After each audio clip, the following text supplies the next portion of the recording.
Welcome to my channel. ഇന്ന് നമ്മൾ പഠിക്കാൻ പോകുന്നത് അമേരിക്കൻ സ്വാതന്ത്ര്യ സമരമാണ്. VFAയുടെ സ്പെഷ്യൽ സിലബസ് അടിസ്ഥാനമാക്കിയുള്ള ക്ലാസ്സുകൾ നമ്മൾ സ്റ്റാർട്ട് ചെയ്തിട്ടുണ്ട്. അതിൽ വേൾഡ് ഹിസ്റ്ററിയിലെ ഇംഗ്ലണ്ടിലെ മഹത്തായ വിപ്ലവം എന്ന് പറയുന്ന ക്ലാസ് നമ്മൾ എടുത്ത് ഓൾറെഡി അപ്ലോഡ് ചെയ്തിട്ടുണ്ട്. ഇതതിൻ്റെ കണ്ടിന്യൂവേഷൻ ക്ലാസ്സാണ്. അമേരിക്കൻ സ്വാതന്ത്ര്യ സമരവും ലാറ്റിൻ അമേരിക്കൻ വിപ്ലവമാണ് ഇൻക്ലൂഡ് ആക്കിയിരിക്കുന്നത്. അപ്പോൾ ക്ലാസ്സിലേക്ക് പോവാം. പടിഞ്ഞാറാം നൂറ്റാണ്ടിൻ്റെ ആരംഭം മുതൽ യൂറോപ്പിൽ നിന്ന് വടക്കേ അമേരിക്കയിലേക്ക് ജനങ്ങൾ കുടിയേറാൻ തുടങ്ങി. വിഭവങ്ങൾ കൈയടക്കുക എന്നതായിരുന്നു കുടിയേറ്റത്തിൻ്റെ പ്രധാന ലക്ഷ്യം. 18-ാം നൂറ്റാണ്ടിൽ ഇംഗ്ലണ്ട് വടക്കേ അമേരിക്കയുടെ കിഴക്കൻ തീരങ്ങളിൽ സ്ഥാപിച്ച കോളനികളുടെ എണ്ണമാണ് 13. 13 കോളനികളാണ് എന്ത് ചെയ്തത്? 18-ാം നൂറ്റാണ്ടിൽ ഇംഗ്ലണ്ട് വടക്കേ അമേരിക്കയുടെ കിഴക്കൻ തീരങ്ങളിൽ സ്ഥാപിച്ചത്. വടക്കേ അമേരിക്കയിലെ ബ്രിട്ടന്റെ 13 കോളനികൾ മാതൃരാജ്യമായ ഇംഗ്ലണ്ടിനെതിരെ നടത്തിയ സ്വതന്ത്ര സമരമാണ് അമേരിക്കൻ വിപ്ലവം എന്ന് പറയുന്നത്. ഇംഗ്ലണ്ടിലെ രാജാവിൻ്റെ മതപീഡനത്തെ തുടർന്ന് 17-ാം നൂറ്റാണ്ടിൽ മേഫ്ലർ എന്ന കപ്പലിൽ അമേരിക്കയിലെത്തി ആദ്യം കോളനികൾ സ്ഥാപിച്ച ഒരു വിഭാഗം ഇംഗ്ലീഷുകാരാണ് തീർത്ഥാടക പിതാക്കളെന്ന് പറയുന്നത്. അപ്പോൾ ഈ മേഫ്ലർ എന്ന കപ്പലിൽ അമേരിക്കയിലെത്തി കോളനികൾ സ്ഥാപിച്ച ഇംഗ്ലീഷുകാരെയാണ് എന്ത് പറയുക? തീർത്ഥാടക പിതാക്കളെന്ന് പറയുന്നത്.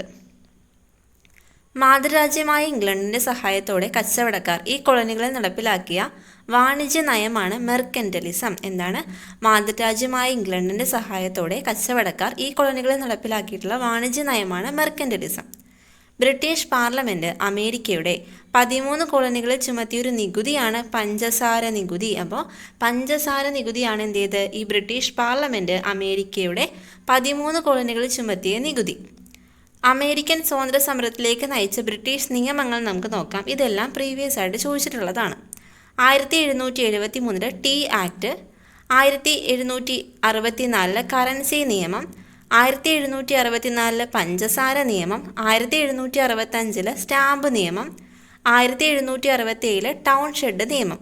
പിന്നെ വർഷങ്ങളും ഇമ്പോർട്ടൻ്റ് ആണ്. 1773 എന്താണ്? ടീ ആക്ട്, 64 കറൻസിയും പഞ്ചസാരയും, 65 സ്റ്റാമ്പ് നിയമം, 67 ടൗൺ ഷെഡ് നിയമം. അമേരിക്കൻ സ്വാതന്ത്ര്യ സമരത്തിന് മുദ്രാവാക്യമായിരുന്നു പ്രാതിനിധ്യമില്ലാതെ നികുതിയില്ല. ഇത് രൂപം നൽകിയത് ജെയിംസ് ഓട്ടിസ് ആണ്. പ്രീവിയസ് ക്വസ്റ്റ്യൻ ആണിത്. അമേരിക്കൻ സ്വാതന്ത്ര്യ സമരത്തിൻ്റെ മുദ്രാവാക്യമാണ് പ്രാതിനിധ്യമില്ലാതെ നികുതിയില്ല. രൂപം നൽകിയത് ആരാണ്? ജെയിംസ് ഓട്ടിസ് ആണ്. അപ്പോൾ ഒന്നുകൂടി ഒന്ന് റിവൈസ് ചെയ്യാം.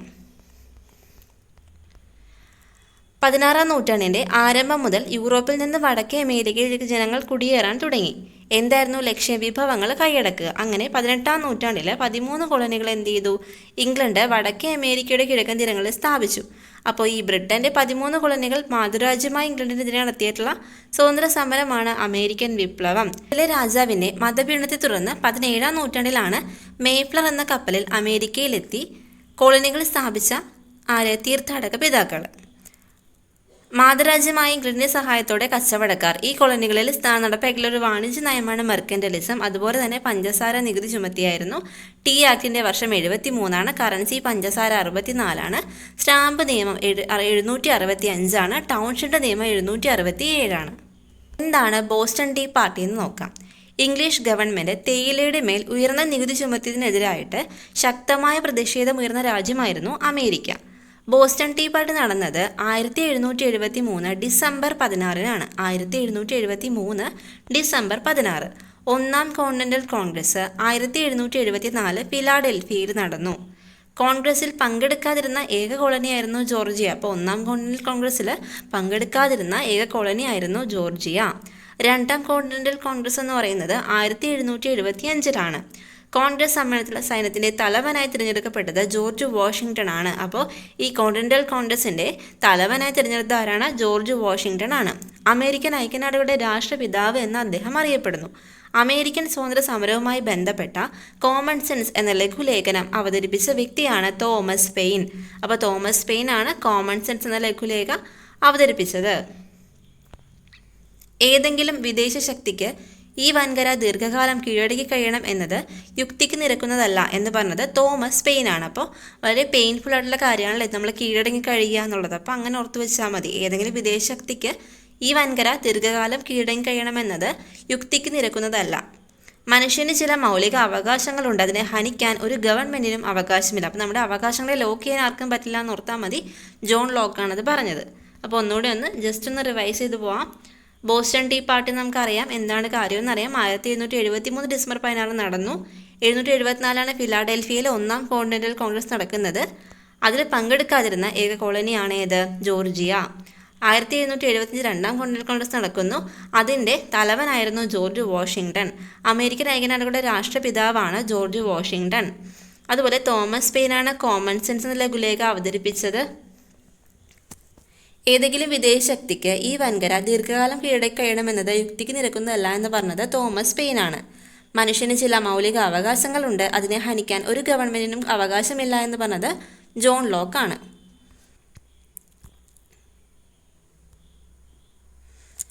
അമേരിക്കൻ സ്വാതന്ത്ര്യ സമരവുമായി ബന്ധപ്പെട്ട അടുത്ത കുറച്ച് കാര്യങ്ങൾ നോക്കാം. മൂന്നാം അമേരിക്കൻ കോണ്ടിനെന്റൽ കോൺഗ്രസ് അമേരിക്കൻ സ്വാതന്ത്ര്യ പ്രഖ്യാപനം നടത്തിയത് 1776 ജൂലൈ 4-നാണ്. 1776 ജൂലൈ 4-നാണ്. അമേരിക്കൻ സ്വതന്ത്ര പ്രഖ്യാപനം തയ്യാറാക്കിയ വ്യക്തികളാണ് തോമസ് ജെഫേഴ്സണും ബെഞ്ചമിൻ ഫ്രാങ്ക്ലിനും. തോമസ് ജെഫേഴ്സണും ബെഞ്ചമിൻ ഫ്രാങ്ക്ലിനുമാണ് സ്വതന്ത്ര പ്രഖ്യാപനം തയ്യാറാക്കിയത്. സ്വതന്ത്ര പ്രഖ്യാപനത്തോടെ ഇംഗ്ലണ്ടും അമേരിക്കയും കോളനികളും തമ്മിൽ ആരംഭിച്ച യുദ്ധം അവസാനിച്ചത് 1781-ലാണ്. അപ്പോൾ ഈ സ്വതന്ത്ര പ്രഖ്യാപനത്തോടെ നേരത്തെ നമ്മുടെ ഇംഗ്ലണ്ടും അമേരിക്കയും കോളനികളും തമ്മിൽ നല്ല യുദ്ധം ഉണ്ടായിരുന്നു അല്ലേ, അത് അവസാനിച്ചത് 1781-ലാണ്. ജോർജ് വാഷിങ്ടണിനോട് പരാജയപ്പെട്ട ഇംഗ്ലീഷ് സേനാ നായകനാണ് ചാൾസ് കോൺവാലിസ്. അപ്പോൾ ജോർജ് വാഷിങ്ടണിനോട് പരാജയപ്പെട്ട ഇംഗ്ലീഷ് സേനാ നായകൻ ആരാണ്? ചാൾസ് കോൺവാലിസ് ആണ്. അമേരിക്കയുടെ സ്വാതന്ത്ര്യം അംഗീകരിച്ചുകൊണ്ട് ഒപ്പിട്ട ഒരു ഉടമ്പടിയാണ് പാരീസ് ഉടമ്പടി 1783. ഇതൊക്കെ പ്രീവിയസ് ക്വസ്റ്റ്യൻ ആണ്. പാരീസ് ഉടമ്പടി 1783. അമേരിക്കൻ ഭരണഘടന തയ്യാറാക്കുന്നതിന് നേതൃത്വം നൽകിയ വ്യക്തിയാണ് ജെയിംസ് മാഡിസൺ. ജെയിംസ് മാഡിസൺ ആണ് ഭരണഘടന തയ്യാറാക്കാൻ നേതൃത്വം കൊടുത്തത്. അപ്പോൾ തോമസ് ജെഫേഴ്സണും ബെഞ്ചമിൻ ഫ്രാങ്ക്ലിനും ആരായിരുന്നു? അമേരിക്കൻ സ്വാതന്ത്ര്യ പ്രഖ്യാപനം തയ്യാറാക്കിയവരാണ് അവർ. അമേരിക്കൻ ഭരണഘടനാ സമ്മേളനം ചേർന്ന സ്ഥലമാണ് ഫിലാഡൽഫിയ. അമേരിക്കൻ ഭരണഘടന 1789 നിലവിൽ വന്നു. അതുപോലെ നമ്മുടെ അമേരിക്കൻ സ്വാതന്ത്ര്യ സമരം ലോക ചരിത്രത്തിൽ ചെലുത്തിയ സ്വാധീനങ്ങൾ എന്തൊക്കെയാണെന്ന് നോക്കാം. റിപ്പബ്ലിക്കൻ ഭരണരീതി, സംസ്ഥാനങ്ങൾക്ക് സ്വാതന്ത്ര്യവും അധികാരവും നൽകുന്ന ഫെഡറൽ രാഷ്ട്രം, ലിഖിത ഭരണഘടന. ഏറ്റവും ചെറിയ ഭരണഘടന ഏത് രാജ്യത്തിൻ്റെതാണ്? അത് അമേരിക്കയുടേതാണ്. അപ്പോൾ ഇവിടെ പ്രധാനപ്പെട്ട കാര്യങ്ങൾ എന്തൊക്കെയാണ്? 1776 ജൂലൈ 4-നാണ് സ്വതന്ത്ര പ്രഖ്യാപനം നടത്തുന്നത്. അത് ആരാണ് തയ്യാറാക്കിയത്? Thomas ജെഫേഴ്സണും Benjamin ഫ്രാങ്ക്ലിനുമാണ്. 1781-ലാണ് സ്വതന്ത്ര പ്രഖ്യാപനത്തോടെ ഇംഗ്ലണ്ടും അമേരിക്കൻ കോളനികളും തമ്മിൽ നടന്ന യുദ്ധം അവസാനിച്ചത്. ചാൾസ് കോൺവാലിസ് ആണ് ജോർജ് വാഷിങ്ടണിനോട് പരാജയപ്പെട്ട ഇംഗ്ലീഷ് സേനാ നായകൻ. 1783-ലാണ് പാരീസ് ഉടമ്പടി. മാഡിസൺ ആരാണ്? ജെയിംസ് മാഡിസൺ അമേരിക്കൻ ഭരണഘടന തയ്യാറാക്കാൻ നേതൃത്വം നൽകിയ വ്യക്തിയാണ്. അമേരിക്കൻ ഭരണഘടനാ സമ്മേളനം ഫിലാഡൽഫിയയിൽ തന്നെ നടന്നു. 1789 ഭരണഘടന നിലവിൽ വരുന്നു. അമേരിക്കൻ സ്വാതന്ത്ര്യ സമരം ലോക ചരിത്രത്തിൽ ചെലുത്തിയ സ്വാധീനങ്ങളാണ് റിപ്പബ്ലിക്കൻ ഭരണരീതി, സംസ്ഥാനങ്ങൾക്ക് സ്വാതന്ത്ര്യവും അധികാരവും നൽകുന്ന ഫെഡറൽ രാഷ്ട്രം, ലിഖിത ഭരണഘടന. അപ്പോൾ ഇത്രയും കാര്യങ്ങളാണ് അമേരിക്കൻ സ്വാതന്ത്ര്യ സമരവുമായി ബന്ധപ്പെട്ട് നമുക്ക് പഠിക്കാനുള്ളത്. ഇതെല്ലാം ക്ലിയർ ആയെന്ന് വിശ്വസിക്കുന്നു. അടുത്തൊരു സമരമാണ് ലാറ്റിൻ അമേരിക്കൻ സമരം. ലാറ്റിൻ അമേരിക്കൻ സമരം വളരെ കാര്യമായിട്ടൊന്നും പഠിക്കാനില്ല. പ്രീവിയസ് ക്വസ്റ്റ്യനും ഇമ്പോർട്ടൻറ്റ് ടോപ്പിക്കും മാത്രമേ ഉൾക്കൊള്ളിച്ചിട്ടുള്ളൂ. അപ്പോൾ അതെന്തൊക്കെയാണെന്ന് നോക്കാം. തെക്കേ അമേരിക്കയും മധ്യ അമേരിക്കയും ഉൾപ്പെടുന്ന പ്രദേശങ്ങളാണ് ലാറ്റിൻ അമേരിക്ക. അപ്പോൾ ഏതൊക്കെയാണ്? തെക്കേ അമേരിക്കയും മധ്യ അമേരിക്കയും ഉൾപ്പെടുന്ന പ്രദേശങ്ങളാണ് ലാറ്റിൻ അമേരിക്ക. ലാറ്റിൻ ഭാഷയുമായി ബന്ധമുള്ള പോർച്ചുഗീസ്, സ്പാനിഷ് ഭാഷകൾ സംസാരിക്കുന്നവർ ഇവിടങ്ങളിൽ കുടിയേറി സ്ഥിരതാമസം ഉറപ്പിച്ചത് കൊണ്ടാണ് ഈ പ്രദേശം ലാറ്റിൻ അമേരിക്ക എന്നറിയപ്പെടുന്നത്. പെറുവിലെയും മെക്സിക്കോവിലെയും സ്വർണവും വെള്ളിയും നിയന്ത്രണം ഉണ്ടായിരുന്ന രാജ്യമാണ് സ്പെയിൻ. 1804 ഫ്രഞ്ചുകാരിൽ നിന്ന് സ്വാതന്ത്ര്യം നേടിയ തെക്കേ അമേരിക്കയിലെ ആദ്യ സ്വതന്ത്ര രാജ്യമാണ് ഹെയ്തി. അപ്പോൾ ഹെയ്തി എന്നാണ് സ്വാതന്ത്ര്യം നേടിയത് ഫ്രഞ്ചുകാരിൽ നിന്ന്? 1804-ലാണ്. ലാറ്റിൻ അമേരിക്കൻ വിപ്ലവത്തിന് നേതൃത്വം കൊടുത്തവരാണ് ഫ്രാൻസിസ്കോ മിരാഡയും സൈമൺ ബോളിവറും. സൈമൺ ബോളിവർ ജനിച്ച രാജ്യമാണ് Venezuela. Venezuela, Colombia, Ecuador, Peru മുതലായ രാജ്യങ്ങളെ വിദേശാധിപത്യത്തിൽ നിന്ന് മോചിപ്പിച്ച നേതാവാണ് Simon Bolivar. Venezuela, Colombia, Ecuador, Peru.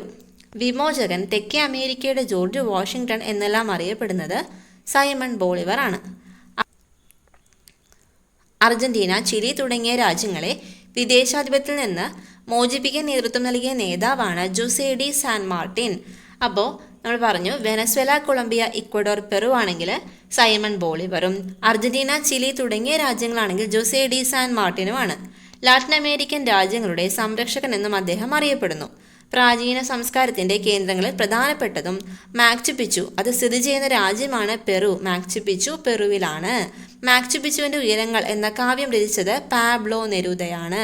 Pablo Neruda. ഇതൊക്കെ പ്രീവിയസ് ക്വസ്റ്റ്യൻസ് ആണ്. ഒന്നുകൂടി ഒന്ന് റിവൈസ് ചെയ്യാം. നമ്മൾ പറഞ്ഞു ലാറ്റിൻ അമേരിക്കൻ വിപ്ലവമാണ്. തെക്കേ അമേരിക്കയും മധ്യ അമേരിക്കയും ഉൾപ്പെടുന്ന പ്രദേശങ്ങളാണ് ലാറ്റിൻ അമേരിക്ക എന്ന് പറയുന്നത്. അതുപോലെ തന്നെ സ്പെയിനിലാണ് എന്തുണ്ടായിരുന്നത്, പെറുവിലെയും മെക്സിക്കോവിലെയും സ്വർണം വെള്ളി നിയന്ത്രണം ഉണ്ടായിരുന്നു. 1804 ഫ്രഞ്ചുകാരിൽ നിന്ന് സ്വാതന്ത്ര്യം നേടിയ തെക്കേ അമേരിക്കയിലെ രാജ്യമായ ഹെയ്തി. ഈ വിപ്ലവത്തിന് നേതൃത്വം കൊടുത്തവരാണ് ഫ്രാൻസിസ്കോ മിരാഡയും സൈമൺ ബോളിവറും.